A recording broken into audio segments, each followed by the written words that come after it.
Mobile switch off करा किंवा flight मोडवरती ठेवा. कोणाचाही फोन आला तरी हळू आवाजात बोलायचं करू नका.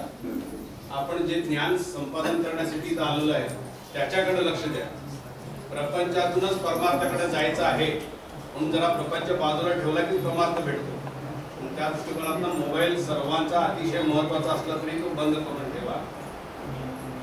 दुपारी जेवणानंतर जेवणाच्या वेळेला चालू करा किंवा जेवण झाल्यावर चालू करा. मग कोणाचे मिस कॉल बघून त्याला तुम्ही नंतर फोन करू शकता.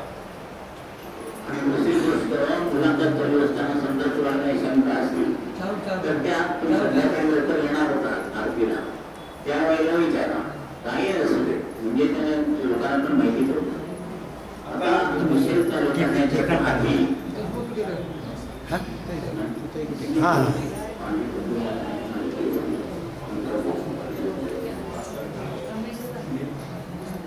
आता मुलाखतीला सुरुवात जी करणार आहोत.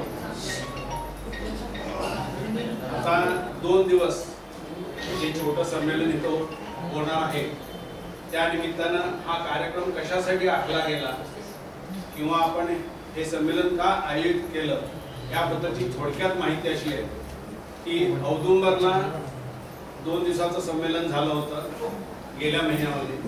त्यावेळेला रीना, जयश्री वहिनी, रमेश भाऊ सगळेजण बसून नव्हते काका आम्ही सगळ्यांनी विचार करत असताना कोल्हापूरला एक छोटंसं संमेलन घ्यावं आणि कोल्हापुरातल्या पण गुरुबंधू भगिनींना त्याची माहिती व्हावी या उद्देशानं इथं आज आपण संमेलन ठेवलेलं आहे. ह्या संमेलनामधून आता खूप जण नवीन आहेत उपस्थित असलेले, त्यांना या कार्याबद्दलची माहिती नाही आहे किंवा आपण हे नक्की हा गुरुमार्गामधून काय आपल्याला साध्य होणार आहे ह्याच्याबद्दलची माहिती नाही आहे.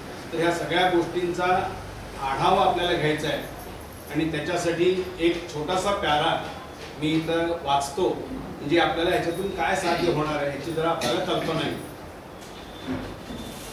ह्या गुरुमार्गी झाल्यापासून श्री सद्गुरुनाथ दादांच्या कृपेने आपला दैहिक व आत्मिक विकास झाला आहे. म्हणजे गुरुमार्गी झाल्यानंतर आपण जी साधना सकाळी केली त्याच्यातून आपल्याला दैहिक विकासही व्हायचा आहे आणि आत्मिक विकास व्हायचा आहे. विकास म्हटले वाढ म्हटले नाही, सदन भरपूर वाढतं ते देहाचं वाढतं. विकास झाला की वास येतो म्हणजे विकास आणि वाढ. वंदनीय दादांच्या कृपाशीर्वादाने सर्वांची अन्न वस्त्र निवाऱ्याची यथोचित तरतूद झालेली आहे. आता यापुढील जीवनात प्रत्येक सेवक सेविका यांनी असा विचार केला पाहिजे की माझे जीवन स्वतःसाठी 1/4 व इतरांसाठी 3/4 व्यतीत झाले पाहिजे.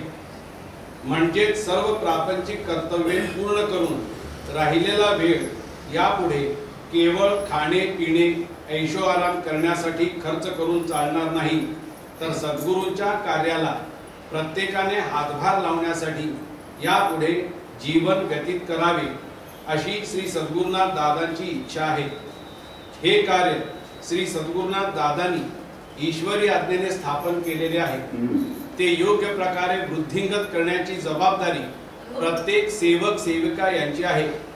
तरी हा विचार करून वंदनीय श्री सद्गुरुनाथ दादांच्या कार्यात मनापासून तळमळीने सहभागी होण्यास तयार असलेल्या सर्व सेवक सेविकांचा या साधना संमेलनात सहभाग अपेक्षित आहे. तर ह्याच्यामध्ये आपण दैहिक आणि आत्मिक यांचा विकास सांगितला.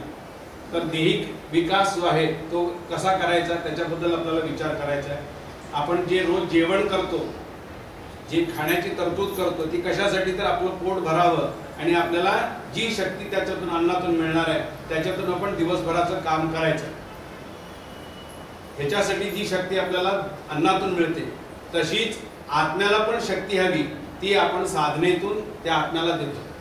आणि ही साधना जोपर्यंत आपण व्यवस्थित करत नाही तोपर्यंत आपल्याला जास्तीचा जो विकास करून घ्यायचा आहे किंवा आत्मिक विकास करून घ्यायचा आहे ह्याच्यापर्यंत आपण पोहोचत नाही. म्हणून शक्यतो साधना आपण कशी करतो त्याच्याकडे लक्ष देऊन साधना करणं आवश्यक आहे आणि रोज नित्यानं प्रार्थना म्हणणं आवश्यक आहे. ह्या 2 गोष्टी जरी आपण जीवनातून व्यवस्थित करायला लागलो की आपला आपोआप विकास होतो आणि तो कसा होतो याच्याबद्दलचं विवेचन आपण वेगवेगळ्या गोष्टी घेऊन करणार आहोत.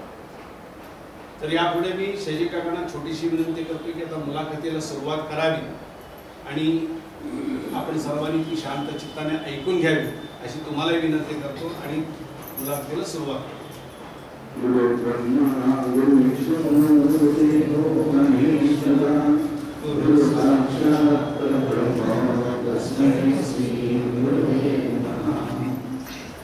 विषयाला सुरुवात करायच्या आधी रात्रीला पांढरे कपडे का घालतो जायचं आवाज येतो ना. कारण सूर्यप्रकाश तो पांढरा आहे आणि पांढरा रंग हा गुरूंचा आहे. पांढऱ्या रंगामध्ये 7 रंग विसर्ग केले की पांढरा रंग तयार होतो. जर तुम्ही इतर कपडे घातले हिरवा तर त्यातला त्या लढीत हात धारण होतो असताना हिरवा रंग जास्त होईल. म्हणून पांढरा आसन आणि पांढरे कपडे घालायचे. अनुष्ठान लावायचं ते अमावास्या पौर्णिमेला त्याच्या बाजूला जाऊन घोड्याची पानं आणि अकरावटे सुपारी ठेवून तुळसाचा नैवेद्य निवेद्य आणि बनी प्रार्थना म्हणायचा. आणि दिवाळीचं लावतो ते तांदळात तिथे कामगाराला येताना विडा नारळ सुपारी ते घरनं आणायचं आहे. इथे केंद्रावरच घ्यायचं नाही आहे. कारण 2 वेळेची पानं म्हणजे जीव जन्म आणि गत जन्म आहे आपला. आणि वर 11 रुपये द्यायचा ते आपले 5 ऋणानुबंध असलेलं कर्म. सुपारी म्हणजे डोक आणि नारळ म्हणजे ती पंचमहाभूतत्व त्याच्यात पण आहे. पृथ्वी तेज वायू आकाश आपल्या याचं प्रमाण आहे 1, 3, 11, 21 आणि 108. ते प्रमाण बिघडलं की तब्येत बिघडली. ते प्रमाण सारखं व्हावं म्हणून नारळातही 5 तत्व आहेत. पाणी आहे, पोत आहे, झाल्यानंतर पृथ्वीला तेज नाही आहे. ते प्रसाद पूजन करून गेल्यावरती तेज तत्व येतं. वायू आणि आकाश दोन्ही आहेत. दोन्हीपेक्षा आवाज होतो. म्हणजे तो प्रसाद पूजन करून गेल्यावर तुम्ही पूजा करायला लागल्यावर तुमची जी 5 तत्व बिघडलेले आहेत ते समान होतात. समजलं. आता एमर्जन्सी करून दुसऱ्या गावाला आले आणि त्यांना एवढं सुरू जमलं नाही तर ते गावचं घ्यायचं पण तो ते स्वतःच्या पैशाने घरनं आणलं. तर आता विषयाला सुरुवात करूया की समितीचं कार्य म्हणजे काय. काही आध्यात्मिक समिती. बरं आमची त्या मार्गाचा विशेष म्हणजे बाहेर पण गुरु मार्ग असतील किंवा काही मार्ग कल्याणासाठी असतील पण बाहेरच्या मार्गामध्ये विमोचन नाही. विमोचन म्हणजे तुमचे दोष काढून किंवा दोष काढून तिथं दीक्षा द्यायची असं कार्य चालत नाही. कारण त्या दोषात तुम्ही हात घातला नाही. म्हणजे कसं तुम्ही सर्वांनी बँकेत 10 लाख रुपये खर्च केले समजा त्याला मी काम घ्यावं तर मरेल तर तुम्ही नाही भरलं तर म्हणून ते कोणीला मातीला गेले नव्हते. पण दादांना सांगितलं की विमोचन केल्याशिवाय दीक्षा दिल्या तर त्यांचा विकास होण्याचे ते दोष आहेत ते जास्त असतील. म्हणून आपल्या मार्गामध्ये विमोचन आहे. पहिली प्रार्थना वाचत असताना अर्ध्या भागामध्ये विमोचन आहे आणि पुढच्या अर्ध्या भागामध्ये दीक्षा. तसंच साधनेमध्ये. म्हणून विमोचन म्हणजे दोष गेल्यानंतर जी पृथ्वी निर्माण होती त्या पृथ्वीमध्ये एक शक्ती धारण होती आणि हे सर्वांच्या जीवनाचं गुणगण होतं. काय मी सांगितलं तुम्ही साधना मनापासून करत असताना ध्वनी प्रकाश. प्रकाश म्हणजे ज्ञान. मी सांगितलं अंधारामध्ये तुम्ही गेला असतात आणि बाजूला झाड असलं त्याला काही लागली असली तर कच्ची आहे का पिकली आहे तुम्हाला काही कळत नाही. पण सूर्यप्रकाशामध्ये तुम्ही म्हणून जर तो प्रकाश या अवस्थेपर्यंत गेली की ती परत खाली येते त्याची. आणि तुमच्या अनुकरणेचा सांगितलं ब्रह्मनंदात म्हणजे स्थूल देहात, सूक्ष्म देहात, कारण देहात आणि मग नाभीपर्यंत जाती. त्या नाभीच्या तिथं काय आहे. नाभीच्या तिथं काय अग्नी आहे ना. अहम वैश्वानरो भूत्वा प्राणिनाम देवान सुद्धा प्राणापान समायुक्त पथाने अन्नम चतुर्भुजम. म्हणजे कृष्णाने सांगितले गीतेमध्ये अहम वैश्वानर म्हणजे अग्नी. मी वैश्वानर म्हणजे अग्नीच्या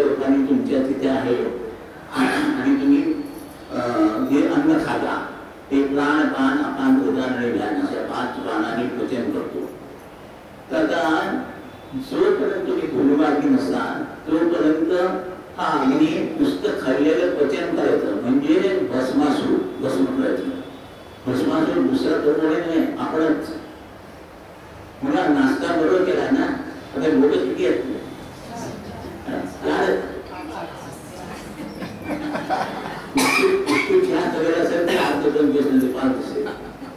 म्हणून महत्वाचं आहे का इतके गुरुमार्गी होण्यापूर्वी हा जे अन्नपचनाचं कार्य करतो ना तो साधना करून त्या गुरुशक्तीने जागृत झाल्यावर 10% फक्त पचनात खर्ची पडतो आणि 90% तुम्हाला ज्ञान करून देतो.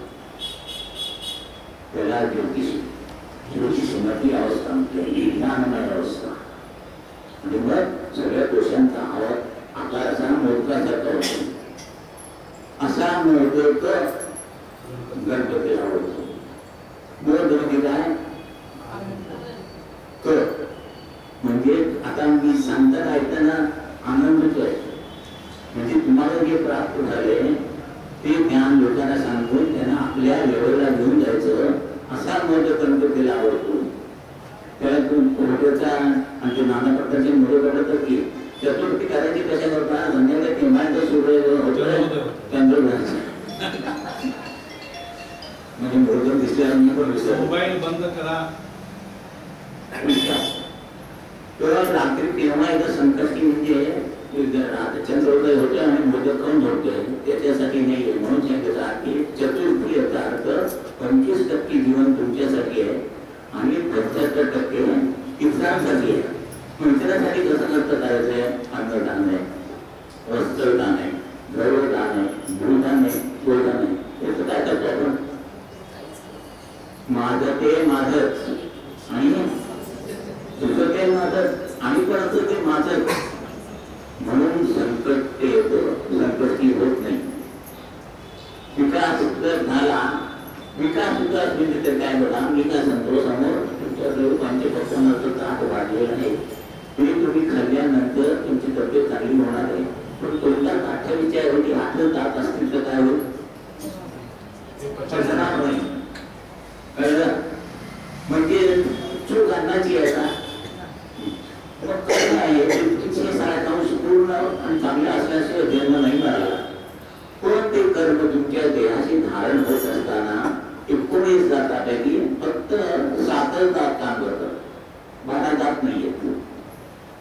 मग तुम्ही माझं कर्म वाईट आहे माझं असं का म्हणता? म्हणजे आपल्याला देहाबद्दल किंवा जीवनाबद्दल ज्ञान नाही आहे. हा अज्ञानाचा शाप आपण बघतो.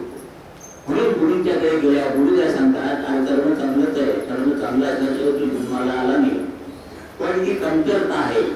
म्हणून ते भजन म्हणताना आपण जमाने के लुटे कमवते सताए दुआ कर गरीबोंचे वाली म्हणजे गरिबांचं वाली नव्हे. तुम्ही जे 12 माध्यम आणि गरीब आहात कमतरता आहे 19 ती भरून काढली. 19 माध्यम बरं झाले की कर्म आणखी देव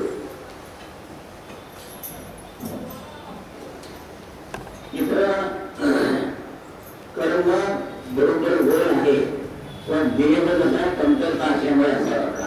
आता हे दोन्ही एकमेकांची मॅच होतील का? दिसतं इकडच्या लोकांना दिसतं का?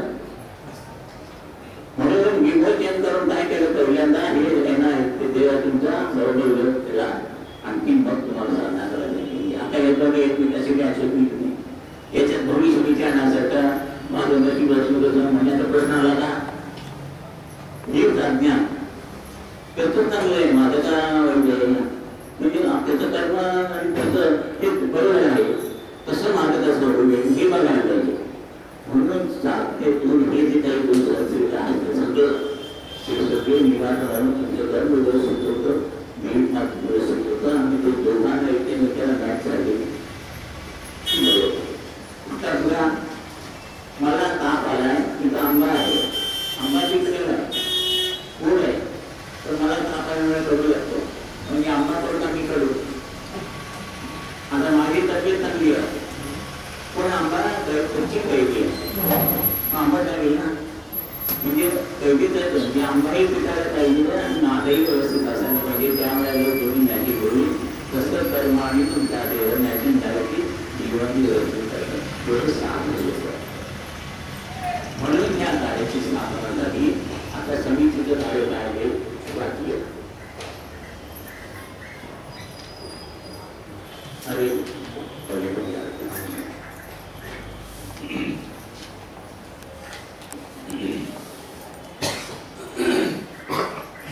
गुरुबंधू भगिनीस, वंदनीय दादा लंडनला गेल्यावेळी मिस सिल्व्हा व श्री मायकेल असे दोघे भेटले तेव्हा ते अतिशय दुःखी होते. कारण दुसऱ्या महायुद्धात दोघांचेही आई वडील बॉम्ब हल्ल्यात बळी पडले होते व शेवटी रेड क्रॉस मध्ये त्यांचे संगोपन झाले. त्यामुळे त्यांना आई वडील म्हणजे काय व त्यांचे प्रेम म्हणजे काय हे माहीत नव्हते. गाव माहीत नव्हते, काही माहीत नव्हते. फक्त रेड क्रॉस मध्ये प्रार्थना रोज म्हणत होते व प्रार्थना झाल्यावर तेथील धर्मगुरू सांगत की लढाई लवकर संपेल व देव तुमचे रक्षण करेल. एवढ्या विश्वासावर व आशेवर आम्ही आजपर्यंत जगत आहोत असे त्यांनी सांगितले. हे ऐकून इतक्या आशेवर मनुष्य जगू शकतो हे मी म्हणजे वंदनीय दादांनी त्या दिवशी समजलो. नंतर त्यांच्या घरी गेल्यावर समितीचे कार्य म्हणजे काय असे त्यांनी विचारल्यावर वंदनीय दादांनी आपल्या समितीचे कार्य म्हणजे काय हे सांगितले व त्या कार्याची ओळख करून दिली की प्रत्येक जन्माला येणारा मनुष्य याचा विकास होणे आवश्यक आहे. हे माहितच नाही आपल्याला. आपल्याला निसर्ग बघतोय आपण विकसित होतोय, मास येतोय, तर आपण त्या दिशेने विचारच करत नाही. रेकॉर्डिंग बरोबर आहे.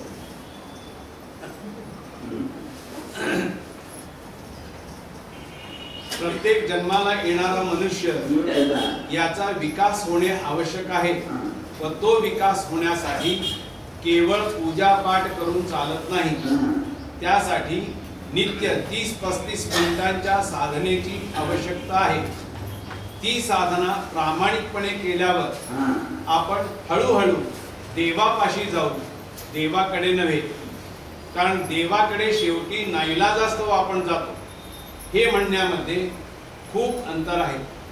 कारण एक अवस्था अनंत आहे व दुसरी अवस्था अंताची आहे. हे समजून घेऊन जो साधना करतो त्याला देवाची भेट इहजगतात होते. आणि दुसरे म्हणजे जशी आपल्याला देवाची मदत लागते तशी मदत आपण इतरांना करणे म्हणजे काही कमीपणा नाही. उलट आपली मदत इतरांना उपकृतच होते. एवढे ज्ञान व साधना मी भारतात शिकवित आहे व परदेशी आल्यावर तीच साधना सांगत आहे. चमत्कार वगैरे मला वर्ज्य आहे. चमत्कार करणे म्हणजे चमत्कारिक वागणे व बोलणे असे मी मानतो. त्याचा काही उपयोग नाही. जन्माला आल्यावर प्रत्येकाला मरण आहे, पण जोपर्यंत आपल्याला जाणीव आहे तोपर्यंत शरण जाणे हे आपले कर्तव्य आहे. एवढा विषय नानाविध रूपाने व दाखले देऊन त्यांना समजावून देऊन त्या उभयतांना सेवक म्हणून तयार केले व आज ते दोघेही सेवकाचे कर्तव्य पार पाडित आहेत याबद्दल अभिमान वाटतो.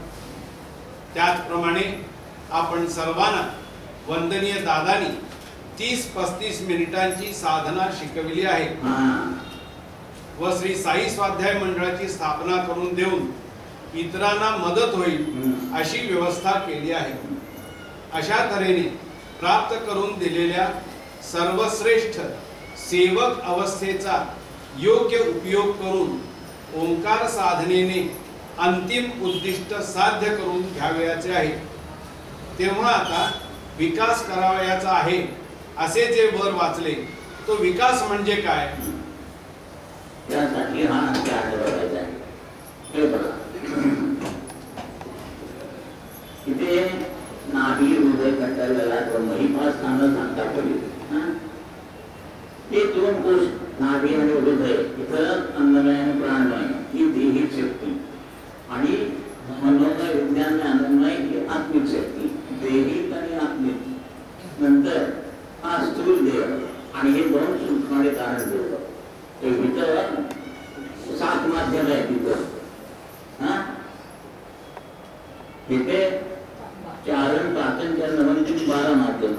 कळलं? इतर तुम्ही सोडून द्या आणि जेव्हा साधना करता त्याचे विशिष्ट परिणाम या दोन देहावर ही बारामाध्यमी जी कमतरता आहे ते विकसित होतात. समजले? म्हणून काय काय तिथं लिहिलंय म्हणजे आत्मिक अवस्थेमध्ये काय आहे हे समजून काय कळलं तुम्हाला.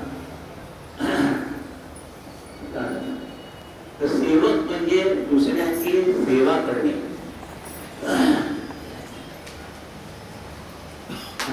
अशी देहिक अवस्थेतील 12 अधिक 7 म्हणजे 19 माध्यमे आहेत. बघितलं ना, कळलं ना सगळं. त्यातील फक्त 7 विकसित असून उरलेली 12 अविकसित आहेत किंवा 12 माध्यमांनी आपण गरीब आहोत. म्हणून त्या आरतीमध्ये जमाने के लूटे गमो के सताए दुआ कर गरीबों के वाली असे म्हटले आहे. म्हणजे 12 अंगांचा विकास करण्यासाठी 12 अंगांनी साधना करणे. म्हणून 12 अंग होती. उदात्त अनुदात्त शरीर, उच्चार मध्य लय, स्वर ताल लय आणि उच्चाराचा विचार ही 12 अंग. म्हणून ते पद म्हणतो आपण सर्वतोपरी धन्य झालो भोजनाची तुझी परमपदी परब्रह्ममूर्ती अंगे भेटली. या 12 अंगांनी तुम्ही जर विकास केला तर तुमचं जीवन ईश्वरमय होतं. आणि मगाशी सांगितल्याप्रमाणे तो अग्नी पोटातला श्वास म्हणत असतो तो महा म्हणतो म्हणजे महाकारण म्हणजे ईश्वरमय अवस्था प्रबंध देव प्रकाशमान झाला. असं झालं की तुम्ही इतरांसाठी निराकरण सांगाल काय होईल त्यांचं काम होतं नाही. तुम्हाला अनुभव आहे ना. आता याच्यामध्ये कोरोनामध्ये कुठल्या फोन येते आणि त्यांना निराकरण सांगायचं तुरंत लगेच 2 दिवसात फोन येतात. बरोबर हे काय शक्य झालं? गुरुदेवांमुळे. तुम्ही देवाचं किती हे करा, देव तुमच्या धर्मात नसतात ती तुम्हाला ही अवस्था प्राप्त होत नाही. आज आम्ही दादांच्याकडे काहीतरी मागायला मिळतो. मी BSc आणि डिप्लोमा स्टुडंट मला नोकरी मिळत होती म्हणजे असं मागायला मिळतो. मला दादाने बघितल्याकडे सांगितलं या नसबात नोकरी नाही आहे तुमचं फेवरेट चालू तिथं जाऊन बस म्हणून ऐकलं तेव्हा म्हणून आता तिथंपर्यंत आलो. जर ऐकलं नसतं तर वाट लागली. तर सांगायचं काय की गुरु सांगतात ते प्रमाण. म्हणून आज आम्ही मागायला मिळतो. आज मागायला आलेल्याला आम्ही देतो. ही अवस्था ह्या त्यांना बघायला मिळणं हे फार कठीण. गीतेत काय सांगितलंय? कर्मणे महाधिकार असते महाफलेश करायचं म्हणजे तुझ्या कर्म कर पण फलाची अपेक्षा करू नको. आता फलाची अपेक्षा करू नको मी तू नोकरी कर तुला पगार करते म्हणून जाल का? इथं काय सांगतात आज साधना करो उसका फल कल खाओ. कल साधना करो उद्या साधना त्याचा फल करावं शिकव. हा मार्ग बघायचा तो मार्ग बघा ना. हा तेव्हा असा मार्ग मिळणार नाही. मिळाला आहे कुठल्या तरी जन्मातलं पुण्य. काय पुण्य मी केलं न करे अनुभूत त्याला संशय आहे ती राग केली देव आहे की नाही. पण कशी मिळाला म्हणजे तो म्हणता की गुरुशक्ती गुरु तुमच्यातच धारण झाले आणि मग कार्य करायला लागले. म्हणून पृथ्वी म्हणाले चित्त अहंकार नाही अलंकार. अलंकार म्हणजे काय की गुरुशक्ती मिळाली असं का. गुरुशक्ती आधी सोन्याच्या गोळ्यासारखी मिळाली तर सोन्याच्या गोळा घालून घेतलं तर बदलत असेल का?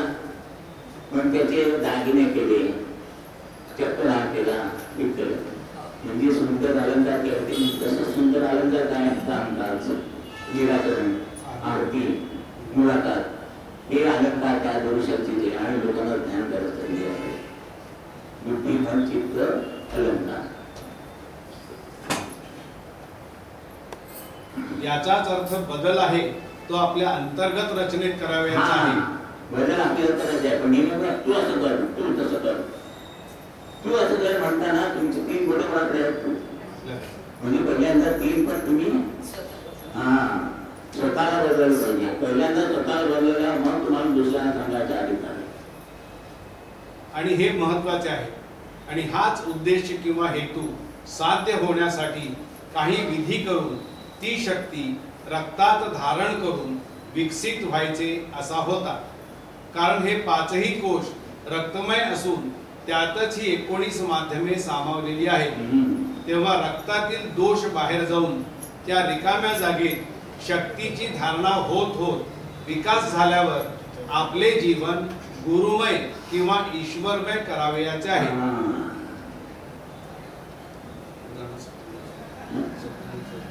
सत्यनारायणाची पूजा आता सत्यनारायणाची पूजा पहिल्यांदा करत होतात तिने बोला नाही जरा राजा नेहमी पण खाल्लं पण तुमच्याकडे त्यांच्याकडे वडापाव होता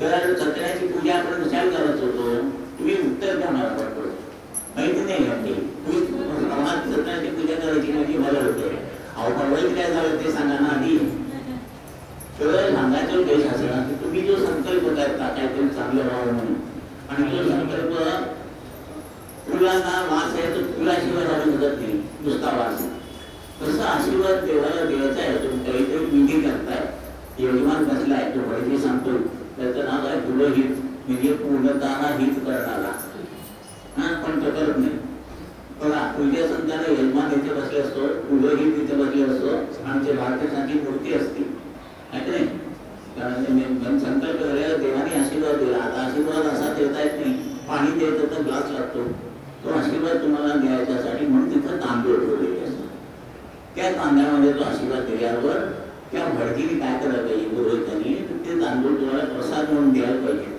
ते शिजवून तुम्ही खाल्ले म्हणजे मग ती तो प्रसाद किंवा तो रक्तात गेला आणि रक्तातले दोष काढले तेव्हा तीर्थ देतात तीर्थ पॉझिटिव्ह एनर्जी गेली आता दोष म्हणजे निगेटिव्ह एनर्जी आणि पुण्य म्हणजे चांगली एनर्जी एवढं लक्षात पण तीर्थ थोडंसं घेतो आपण आणि रोज देवाला जातो का नाही पूजा करता का देवाला अभिषेक करून तीर्थाच्या वेळ नाही काही सांगितलं की वेळ नाही मग उद्धार तुझा व्हायचा म्हणून पुरुषांनी अन्नपूर्णा महाप्रसादाची पूजा करायची शक्यतो अभिषेक करायचा आणि ते रोज तीर्थ घ्यायचं देवाला दुसऱ्याचा नैवेद्याचा व्हायचा तो घ्यायचा म्हणजे तो रक्तात जाणार आणि रक्तातले दोष सगळं बाहेर गेल्यावर निघून येते गुरुमय होतात लक्षात येत आहे ना मग ते रोज ते म्हटलं गुरुंचा विचार केला की हातात ताटाची साधना त्यातनं पण पॉझिटिव्ह एनर्जीच जाते एक वेळ जीवन राहिलं तरी चालेल पूर्ण साधना त्यात तुम्हाला नियम घातलं नाही सगळ्याच केलं पाहिजे नाहीच खाल्लं पाहिजे यूज केलं पाहिजे यूज केलं पाहिजे असं काही नाही दिवसभरात संध्याकाळी नोकरी तर मारलो एकदा मुंबईला राहतो मी खोटं सांगत नाही तर बाबांच्या पुढे बसलो दादा असे बसले होते आणि एक असा आणि यम मुलगा आला हा यम मध्ये आनंद आला तर म्हणत दादा म्हणाले अरे साधना कर म्हणजे सगळे प्रॉब्लेम सारखे प्रॉब्लेम किती सांगतो तुम्हाला मला वेळ मिळते दादा म्हणजे संडासला बसलो ना कमरेवर किंवा काय अक्षरशः असं म्हणा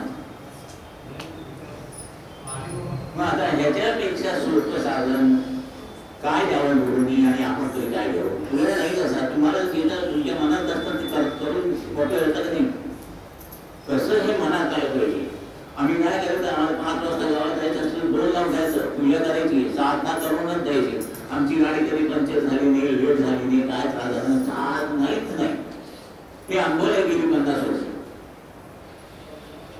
आणि आता सांगायचे लॉंग लाईफ मध्ये या साधनेने कसं सांभाळलं ते तुम्ही अनुभवलं आज मला 39 वर्ष आहे मला फक्त बीपी एवढी सकाळी करायला लागते बाकी काहीही औषध नाही आहे आणि बोलण्यावर वाटते का मी अजून खडखडीत बोलतो काल आलो तर मी झोपत विनाला फोन केला होता आम्ही जरी आलो तर आम्ही गमलेलो नसतो 4ला येतो 3 तासात संध्याकाळी 7 तर मी सांगणार नाही सांगितलं आपण एक तास मग ही सत्य नाही अशी तर परवा आहे डॉक्टरांना खरं सांगतो म्हणजे या 45 वर्षामध्ये डॉक्टरांनी 15 ते 20,000 रुपये घातले असतील बाकी पैसे नाही म्हणून हे जीवन आहे ते गुरुमय किंवा ईश्वरमय करायचं आहे म्हणून सांगितलं तू अगदी 10% वचनात गती पडतो गुरुशक्तीचा मिळत आहे की आणि 90% मला ज्ञानी अवस्था ज्ञान देतो त्याला ज्योतिषमती अवस्था मिळेल किंवा जीवन ईश्वर तुम्ही उपस्मार्थ ईश्वर मिळवतात पूर्ण समाधान ते चेहऱ्यावर दिसतं. हे मी अनुभवले. मला काय खूप दाखवले आई बाग दाखवण्याचा श्राद्ध करा दाखवलं. आता श्राद्ध करायचं काम तुम्ही करा. Concept is same but now modified. पूर्वी विधीतून कृपा धारण करीत होते, आता साधनेतून डायरेक्ट कृपा धारण करणे. पूर्वी भातच शिजत होता ना चुलीवर, पण चुली व्हायचा लाकडं जमा करायची घर ठरवायचं. आता गॅसवर मॉडिफिकेशन केलं, भात शिजायचं ते तत्व सेम परत मॉडिफाय शक्ती बदलली. आता जसे फूल उमलल्यानंतर किंवा विकसित झाल्यानंतर जसा वास येतो, तसेच आपला पूर्ण विकास झाल्यानंतर त्या परमेश्वराच्या अस्तित्वाचा वास किंवा निवास आपल्याच ठिकाणी आहे याचा अनुभव येतो. आणि त्याच्या बोलण्याने दादांना नुसतं असं बघितलं त्याच्याशी बोलून ना ते बरं वाटायचं.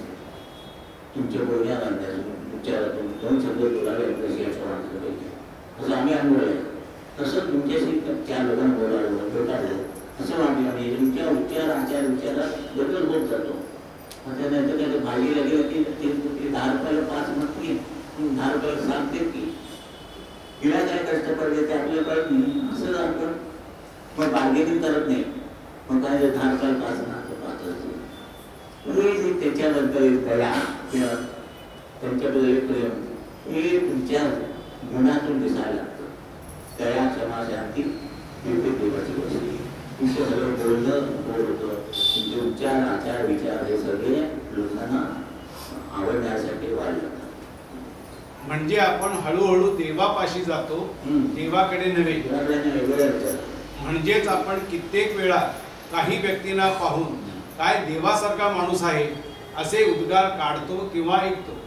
आणि असे विकसित होण्यासाठी आपण साधना करावयाची आणि ते साध्य होण्यासाठी श्रद्धा व सबुरीचा दुहेरी संगम आपल्या ठिकाणी व्हावयास हवा. श्रद्धा म्हणजे श्रद्धा करून ठेवायची आणि सबुरी म्हणजे थांबायचं. आज जरा डॉक्टर खायला गेलं लगेच डॉक्टरकडे जायचं नाही. मग तो त्याला पाहिजे असं गंभीर चेक करा हे करा म्हणतो की घालतो तुम्हाला. कोण डॉक्टर नाही का?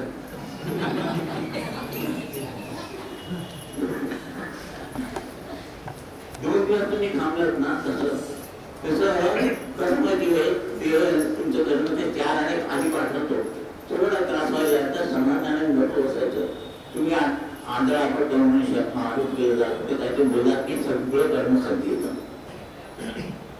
त्याच्यामुळे लक्षात ठेवा हा डोकं काय करतात 2-3 दिवस बघायचं मग त्याचं स्वागत. आणि कुठला त्रास आला तर एवढे त्रागा करायचा नाही. दुःख आल्याशिवाय शांतपणे येणार नाही. आता मी ह्या पैसे दिले यांनी बोलवलं दुसऱ्याला देताना विचार तर देणार नाही. म्हणजे मला ज्ञान मिळालं ते ज्ञान मिळण्यासाठी तेवढे पैसे फी द्यावी लागली. म्हणून दुःखाचं ते येऊन जाईल. त्याचे आपण असताना आपल्याला काय सकाळी म्हणतं हे बघायचं.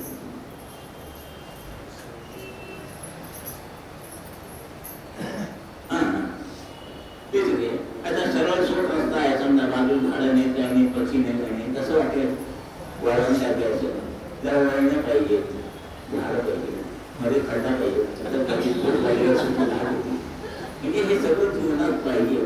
जेवताना नुसतं गोड खाते आपण तिखट पाहिजे. मिरची खाल्लेली डोळ्यात पाणी होते तसं जीवनामध्ये पाहिजे.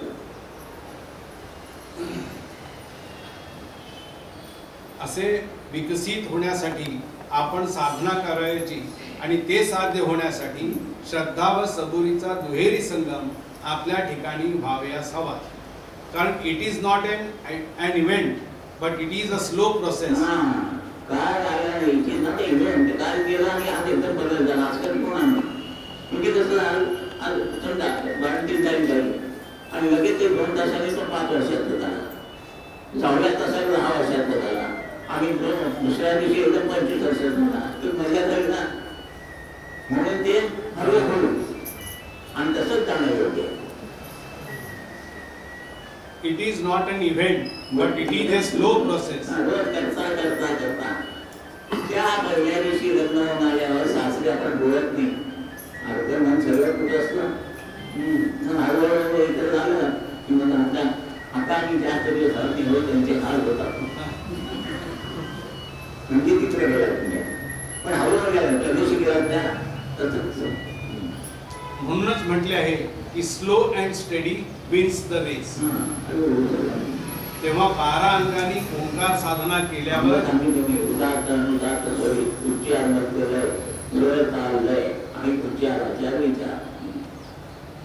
ह्या 12 अंगांनी साधना केल्यावर हे सर्व साध्य होते.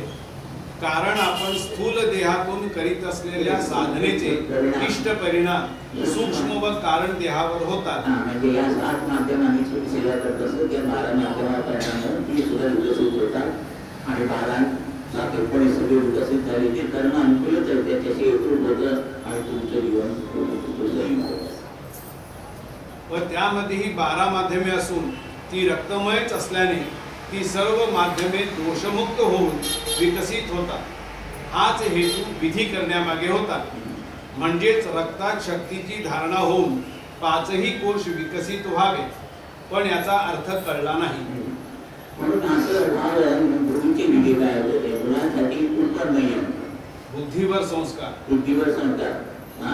उपनयन इतर नंतर मुंज किंवा मौजी बंधन. उपनयन आणि मौजी बंधन हे 2 शब्द वेगळे पण तुम्ही जोडले ते कसं समजता. उपनयन म्हणजे बुद्धीवर संस्कार आणि मौजी बंधन म्हणजे इथं गर्भाच्या गाठीवरती अन्नमय कोश शुद्ध व्हायला पाहिजे. अन्नमय कोशावर सगळं योगाची आहे म्हणजे मौजी बंधन आणि उपनयन. अन्नमय कोशावर नियंत्रण मिळवणे हा संस्कार आहे. म्हणून करंगळीमध्ये दरवाजे अंगी घालतात. असे 2 भाग असून शक्ती धारण करण्यासाठी त्रिकाल संध्या वंदन आणि गायत्री मंत्राची उपासना करावयाची. आता शक्य आहे का 3 संध्या करणं आणि संस्कृती येत नाही आधी. हा सगळा दादाने विचार करून कुठल्याही माणसाने प्रार्थना केली तर त्याला या विधीतून जी शक्ती प्राप्त होती ती प्राप्त करून देण्याचं माध्यम करतो.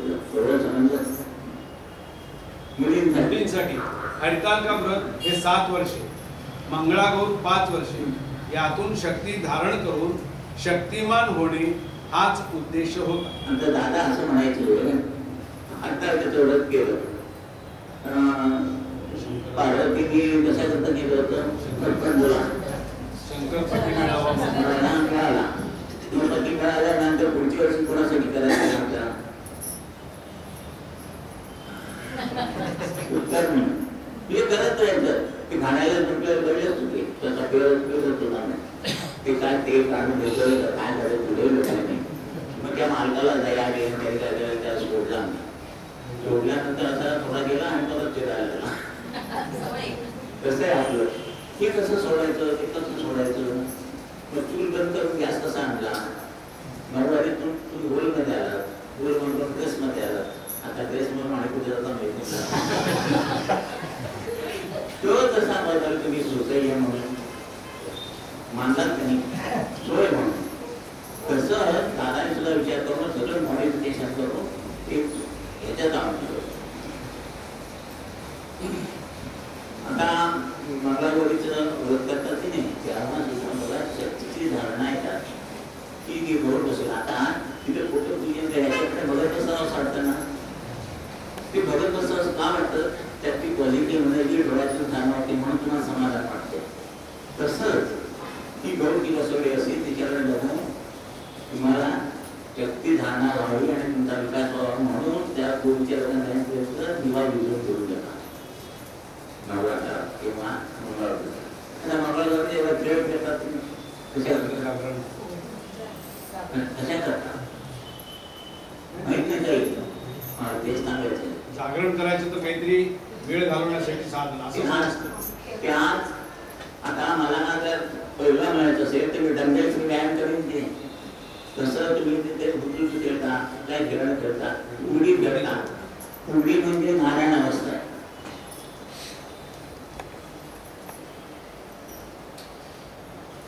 हे बघा हे नर अवस्था त्याच्यातनं चौथ्यातून हा त्रिकोण आहे तो बाहेर काढला, हा योग्य म्हणून या कर्तव्यात तो बाहेर काढल्यानंतर त्याची परिस्थिती अशी झाली.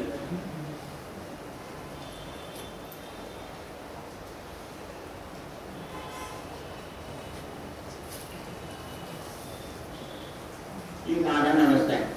होळी खेळताना तुम्ही असं होळी खेळता ना, तिथं तुमचे हात आहेत की बाई आणि ती बाई, म्हणजे त्या खेळण्यातून तुम्हाला नारायण अवस्था प्राप्त व्हावी म्हणून होतं. पण आम्ही तिला करायची आणखीन लगेच नवरा आलेलं होता इथून वाजवतो की आले वाटतं माझं, म्हणजे तो त्या मुलीतून पोटेची जाणावायची जी काही त्याच्यात तरतूद होती ती झाली का? तुम्ही काय म्हणाले मी करता होतो ते करता होतो. थोडंसं इकडचं तसंच ह्या जन्मात भेटला ते भेटला तर परत जन्म भेटू नका, चेष्टा करत नाही तुम्ही आज तर ते परिस्थिती आहे. त्यावेळेची परिस्थिती वेगळी होती. त्यावेळेला सत्यवान म्हणजे खरं बोलणारा, आता ही गडबड करता फिटिंग सांगतात आणि गडबड होतात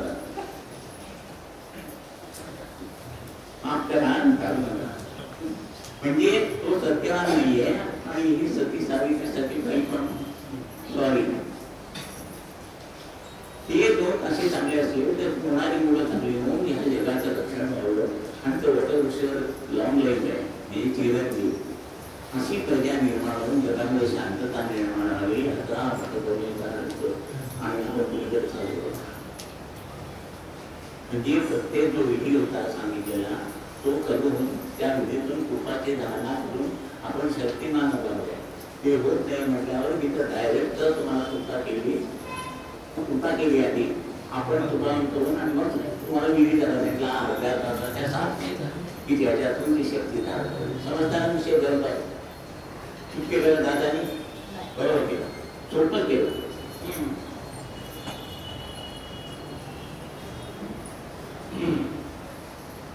पंचामृत अभिषेक पाचही कोशांचे प्रतिनिधित्व करतात. अन्नमय, प्राणमय, मनोमय, विज्ञानमय आणि आनंदमय. म्हणजेच दूध, दही, मध, साखर आणि तूप.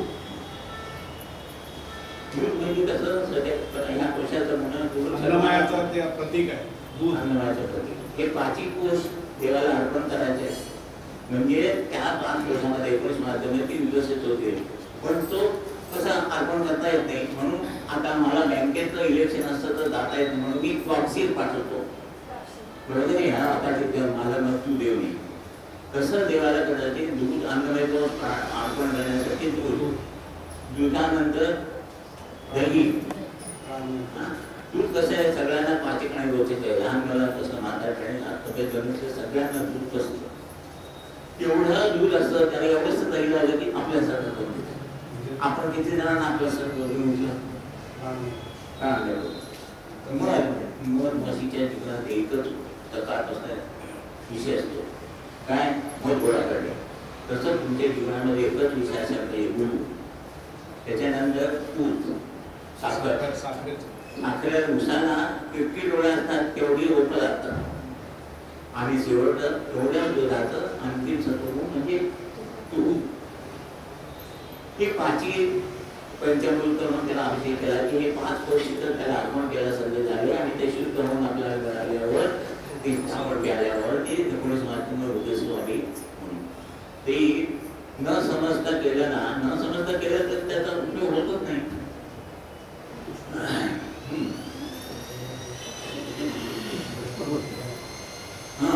आणि आपल्याला पाहिजे आवडतं म्हणून त्याच्यामध्ये केलं म्हणजे देवाला काय पंचामृती 5च आहेत. पण आपण आता खूप ठिकाणी बघतो सत्यांची पूजा केली असताना केळं एक ऍड केलेलं असतं. केळं नाहीये. मला आवडतं म्हणून घालायचं आणि देवाच्या नावावर आपण खायचं. आता उद्यापन म्हणजे 5ही कोश विकसित होऊन अन्नमय हा आनंदमयात विलीन व्हावयास पाहिजे. सारे सारे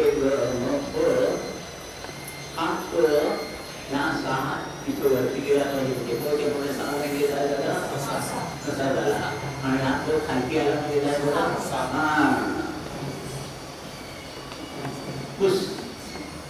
विचार येतात, उत्तर करतो. उद्यापन म्हणजे उद्यापन तेच करायचं, आज जे केलं तेच करायचं.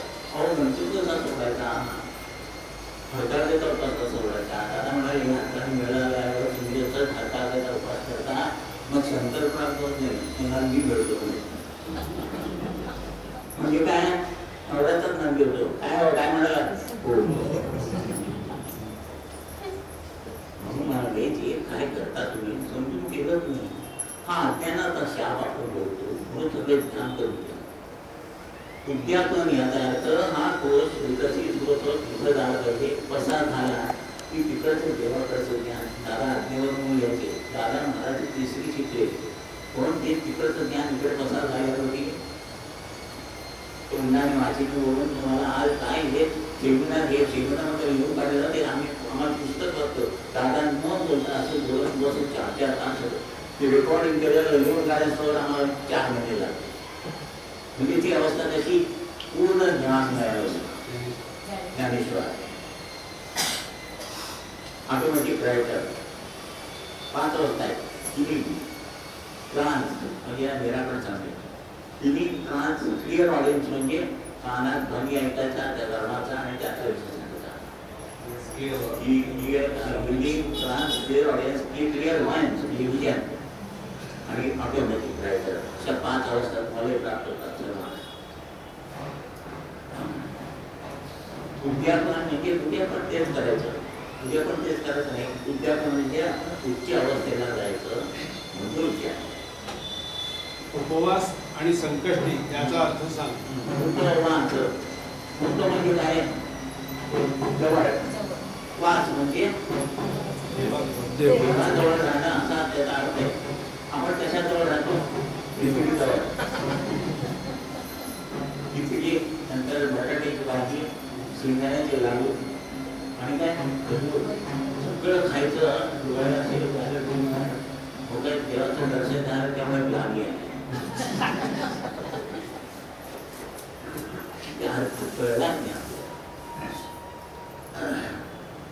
उपवास संकष्टीचा अर्थ सांगितला. चतुर्थांश आपल्यासाठी अंगदान, वस्त्रदान, प्रदान, दुधान, गोदान हे सगळं करायचं. तर अशा तऱ्हेने विधीतून कृपाशक्ती रक्तात धारण करून विकसित होणे हे न कळल्यामुळे अज्ञानाचा शाप आपल्याला भोवला आणि तो भोगावा लागला. म्हणून असे म्हटले आहे की भाराभर वाचले ग्रंथ, परी न उमजे त्याचा अर्थ, म्हणून वारंवार हा जनताची उपमा दिली आहे. इतकं घाण काय भाराभर ग्रंथ वाचले पण अर्थ समजला नाही, म्हणून वारंवार ग्रंथ जन्माला येतो. म्हणजे कसं समजत नाही अर्थ सांगतो. गॅसवर पातेलं ठेवा, नंतर मग त्याच्यामध्ये तेल घाला, मग त्याच्यामध्ये वगैरे घाला आणि मोहरीची तडकी भाजी घाला. गॅस लावून गेलोच नव्हतं. गॅसवर ठेवा म्हणून सांगितलं. त्याला पोट मोहरी करताना कशी भाजी म्हणत.